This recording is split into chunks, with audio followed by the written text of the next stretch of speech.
Yeah, welcome to the show, everyone, the Marijuana Times Show. I'm your host, Joe Klare. It's January 9th, 2018. This is the Marijuana Times Show, now in glorious HD.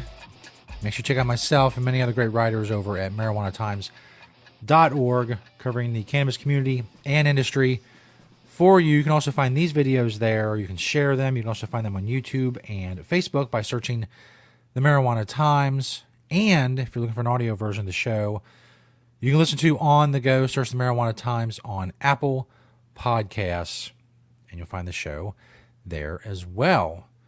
Yesterday was our first show in HD, the new angles and new background and stuff. And I realized as I was doing the show, the background was all wrong.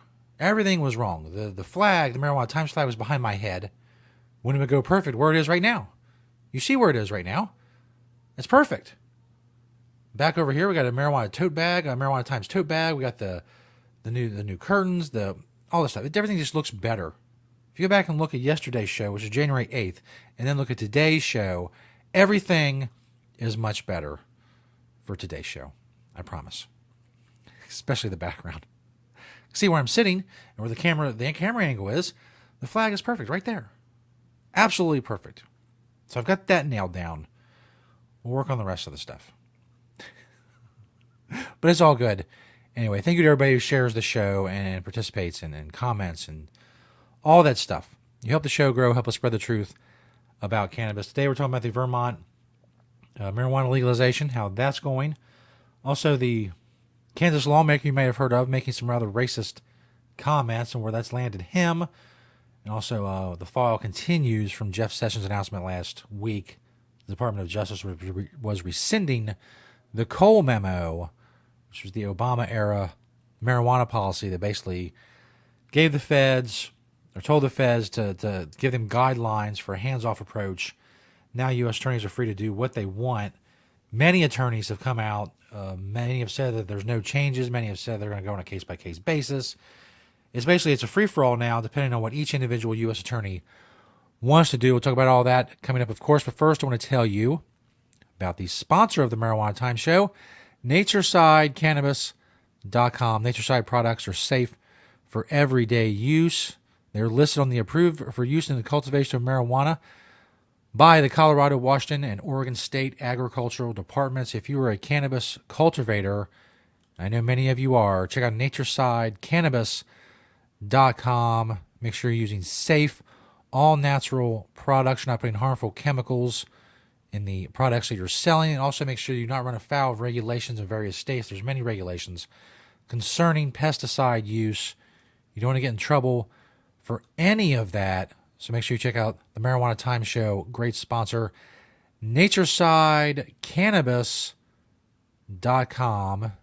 And thank you to them for being an awesome sponsor. This first story comes from MarijuanaTimes.org. Vermont House approves cannabis legalization hours after Sessions' repeal of federal protections. I was just talking about last week, Jeff Sessions, and his announcement that he was going to rescind the so-called Cole memo,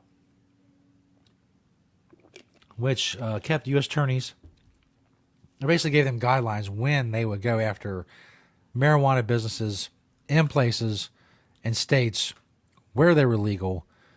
So he rescinded that. That sent shockwaves through the marijuana community, the cannabis community. And hours after that, the Vermont House voted 83-61 in a favor of a bill that will fully legalize the possession of up to an ounce of cannabis and will allow individuals to grow up 6 plants in their home. There would be no commercial model. There would be no sales. There would be a study commission for sales. The governor has said that he's comfortable with the legalization. So if the Senate votes in favor, which they're expected to do here pretty soon, the governor's expected to sign it, and Vermont will become the first state to legalize adult use marijuana through the legislature and not through the ballot box.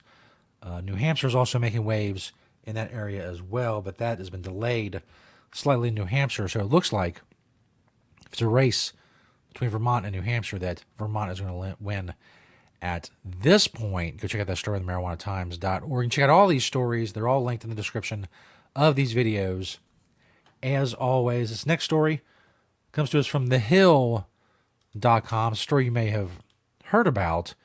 Kansas lawmaker quits leadership posts after comments about black genetics and marijuana. Kansas State lawmakers reportedly stepped down from 2 leadership posts after making controversial comments about African Americans and marijuana. State Rep Steve Alford, Republican in Kansas, said over the weekend that African Americans respond worse to marijuana because of their genetics and character makeup. He's resigned from his post as the chairman of the House Children and Seniors Committee and vice chairman of a legislative task force on child welfare. This is according to the Associated Press. Apparently, Alford was at a legislative coffee session arguing against a county Democratic official who spoke in favor of legalizing marijuana in the state. Alford argued that Jim Crow-era bans on drugs were put in place to protect citizens from black Americans' drug use. You can imagine how well that went over. He said, quote, "What you really need to do is go back in the 30s when they outlawed all the types of drugs in Kansas and across the United States. What was the reason why they did that? One of the reasons why, I hate to say it, was that the African Americans, they were basically users, and they basically responded the worst to those drugs just because of their character makeup, their genetics, and that." Alfred later apologized for the comments in a statement. He said, "I was wrong. I regret my comments, and I sincerely apologize to anyone whom I have hurt." Now, he may be regretting what he said, but he doesn't believe he was wrong. That's why he said it. And it's not surprising. An old white guy was raised by older white people who believed a lot of the propaganda of the 30s that, well, makes black men crazy, like Anslinger said, and makes them want to go with white women and so on and so forth. They believed that garbage. That garbage was passed down to them. Now, that's the end of, that's the end of my sympathy for this because of the internet. There are many ways to learn about what you're going to speak of. If you're a lawmaker and you're going to speak about marijuana, maybe you should learn something about it. What we're trying to say is there have been no advances in knowledge about marijuana since the 1930s. I beg to differ. I think there have been. I think they're readily available and widely available using Google, Bing, Yahoo. Does AOL still have a search? I don't know. Use any of them. Any of them. Because see, we've learned some things about marijuana since the 1930s. Some people have been looking into the issue. We got some of our best people on it to look into this marijuana thing and figure some things out. And apparently Steve Alford from Kansas, not to be confused with Steve Alford, I guess the coach of UCLA basketball team. That's unfortunate for him. He didn't bother with any of that. So we need to go back to the 1930s. Nobody says that. Who says that about anything? Who has ever spoken the words, well, what you really need to go do is go back to the 30s, because that's when we had everything under control. The 30s. Oh, the 30s. What a great time. Everybody was having such a great time in the 30s. Let's go back to that. So this guy lost his post. He's ignorant. Most likely racist, even though he claims he's not. But I think that's the way most racists are. They claim that they are not racist because being racist is not a cool thing to be in this day and age. Was in the 30s, though. To be fair, back then racism was in full swing. But no, nobody wants to go back to the 30s for any reason whatsoever. So this guy lost his post, and, well, he's an idiot. He's an ignorant idiot.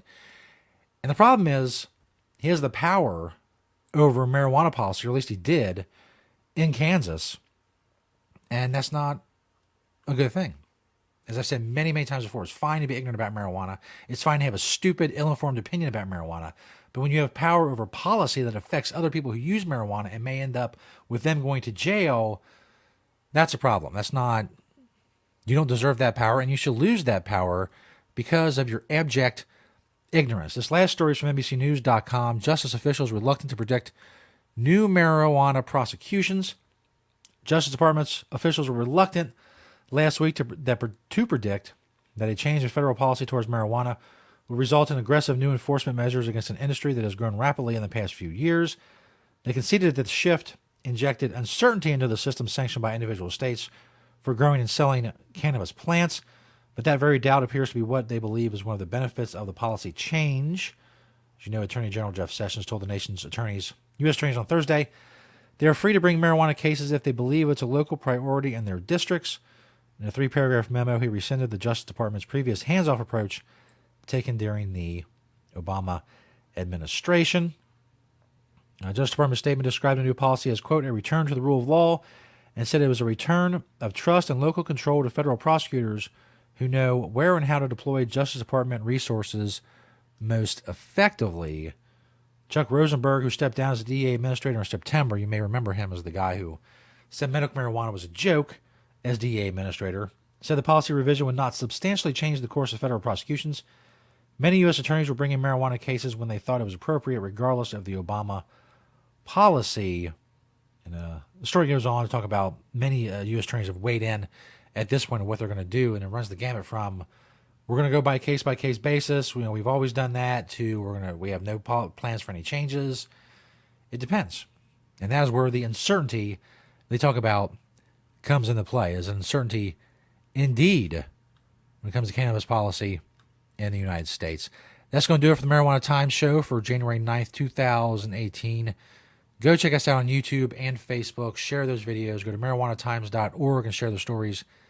They have the videos in them as well, along with all the other great stories that myself and other writers crank out over there at marijuanatimes.org. Like, share, all that stuff. Thanks to naturesideCannabis.com for being a proud sponsor of the show. Organic, all-natural pesticides. naturesideCannabis.com. An awesome sponsor. They have been since the beginning. Go check them out. Thanks, everybody. Keep sharing these videos. You all are awesome. Help grow the show. We'll see you tomorrow here on the Marijuana Times show.